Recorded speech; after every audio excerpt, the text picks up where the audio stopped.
इमाम जाफ़र सादिक अलैहिस्सलातु वस्सलाम से इमाम अलैहिस्सलाम से पूछा गया कि मौला हक़ तक़वा कैसे अदा होगा। तो इमाम अलैहिस्सलाम ने मेरे लिए, आपके लिए, क़यामत तक आने वाली तमाम नस्लों के लिए इसको इंतहाई प्रैक्टिकल करके 3 नुकात में बयान किया।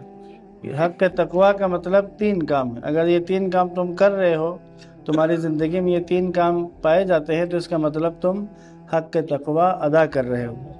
फरमाया क्या क्या है? आपने फरमाया कि युताअ फला यअसा, युताअ फला युअसा, व युज़करु फला युनसा, व युशकरु फला यकफुर। कि पहला काम, जब अल्लाह की इताअत कर ली है तो फिर मासियत न कर।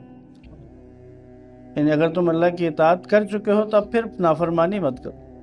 सही है। तो बस पहला काम, प्रैक्टिकल काम हक़ तक़वा अदा करने का, जब अल्लाह की इताअत की है, जब अल्लाह की इताअत हो तो फिर मासियत न हो। एक दूसरा काम, ज़िक्र खुदा बजा लाए, फिर अल्लाह को ना भूले।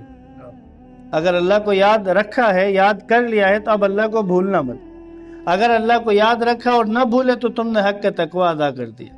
अच्छा, तीसरा काम क्या है? जब उसका शुक्र अदा किया है तो फिर कुफरान नेमत न करना। तो बस 3 काम हो गए। इताअत कर ली है, अब मासियत न कर। अल्लाह का जिक्र किया है, अल्लाह को याद किया है, तो अब अल्लाह को भूलना मत।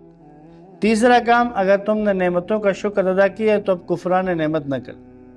ये 3 सिफात अगर पैदा कर ली तो तुमने हक़ तक़वा अदा कर लिया। नतीजा क्या निकलेगा? जो आयत में कहा है, वला तमूतुन्न इल्ला व अंतुम, कि जिस वक़्त इज़राइल तुम्हारे सामने आएगा, जिस वक़्त मलकुल मौत तुम्हारे सामने आएगा और तुम हक़ तक़वा अदा करने वालों में से हो, तो फरिश्ते मौत तुम्हें मुसलमान पाएगा, फरिश्ते मौत तुम्हें हालत तस्लीम में देखेगा। तो नतीजा क्या निकलता है?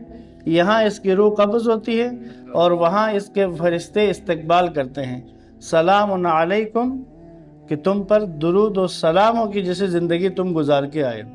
वहाँ पे सलामती और फरिश्तों का इस्तकबाल मिलेगा।